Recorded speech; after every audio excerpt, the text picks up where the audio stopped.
Alors aujourd'hui, on va parler d'un sujet qui est très, très, très important pour moi. C'est aussi quelque chose qui fait beaucoup de tabou dans la société.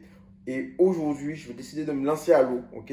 Vous balancer réellement ce que j'ai vécu, mes faiblesses et ce qui vraiment m'a empêché d'atteindre mes objectifs. Donc, on va parler maintenant de la sexualité. Alors, comme je le disais, la sexualité, c'est un fléau pour moi dans ma vie. Alors, en réalité, qu'est-ce que j'ai vécu? C'était pour moi vraiment une période assez sombre. J'ai finalement découvert que j'avais une obsession sexuelle et qui a débuté assez jeune. Dès l'âge de 15 ans, j'ai été introduit au monde en fait pornographique. Et ça à travers un groupe d'amis. Et c'est pour ça que j'ai fait en fait des recherches sur le sujet qui ont été assez effroyables. C'est 20% des jeunes personnes, ok, de moins de 20 ans, qui ont été introduites à la pornographie en dehors du cercle parental et du groupe d'enseignants. Donc, c'est-à-dire qu'on va pouvoir retrouver le sexe et la pornographie à travers les réseaux sociaux, les amis et je crois que c'est la télévision.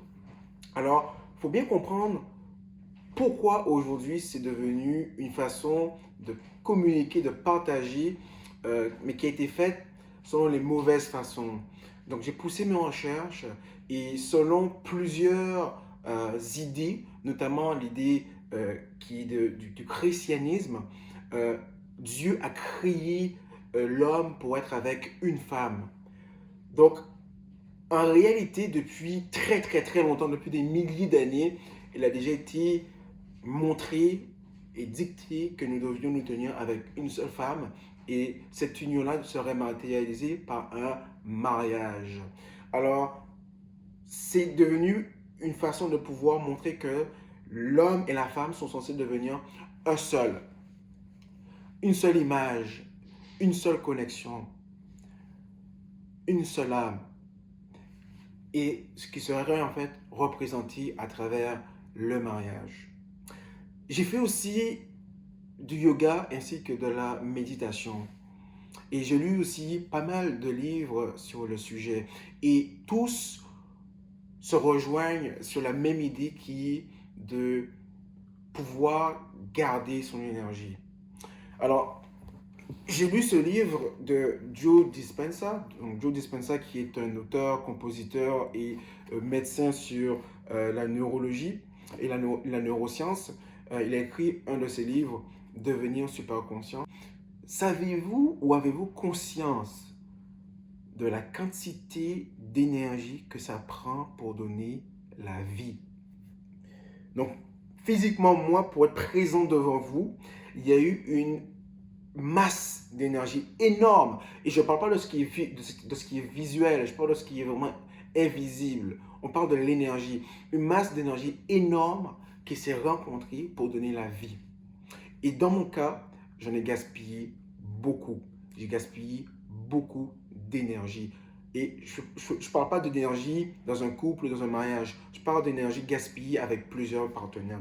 Et c'est pourquoi aujourd'hui, je décide de vous partager réellement ce qui vraiment m'a été un vrai obstacle à mon évolution. Alors, je peux prendre un exemple.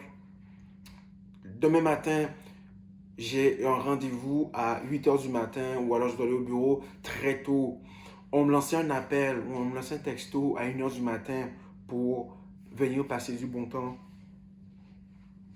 J'y allais. On me texte ou alors je texte, c'est le week-end, c'est la fin de la semaine, je suis fatigué, je suis un petit peu épuisé par la semaine, je subis un petit peu de solitude. Et bien justement, qu'est-ce que je faisais pour combler cette solitude-là? Ben, je faisais un petit texto, puis on allait passer du bon temps. Donc en réalité, c'était plus pour moi un pansement plutôt qu'une façon de guérir. J'ai voulu pouvoir utiliser des façons de pouvoir guérir de ma solitude, guérir de mes problèmes intérieurs en justement allant fréquenter plusieurs personnes. Et ce sont ces habitudes qui se sont répétées constamment qui ont fait que je n'ai pas pu pouvoir devenir qui je veux être et qui je suis vraiment. Et c'est important de comprendre que pour créer de nouvelles habitudes, pour créer un nouveau futur, on a besoin d'énergie. Et cette énergie-là, je le gaspille énormément dans mes activités sexuelles. Alors, la méditation, on enseigne aussi la majorité de l'énergie que nous allons pouvoir soutirer de nous-mêmes viendra des organes génitaux.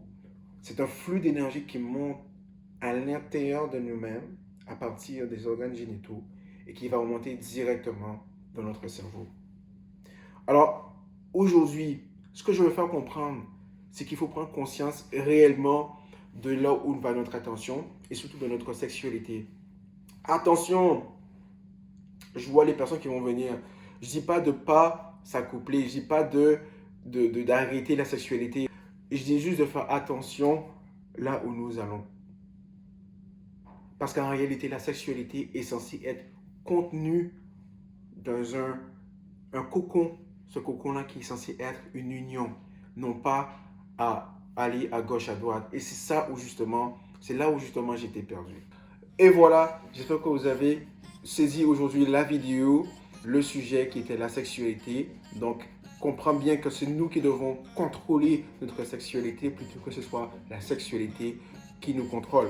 Alors, j'invite toute personne qui voit cette vidéo ou alors qui a vécu la même chose de pouvoir partager réellement ce qu'il a vécu, de pouvoir commenter, de pouvoir justement m'écrire. Vous allez avoir mon email adresse pour m'envoyer un message.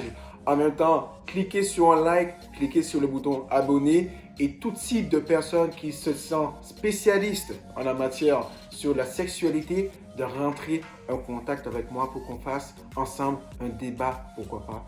Et voilà, Stéphane pour vous parler. À la prochaine.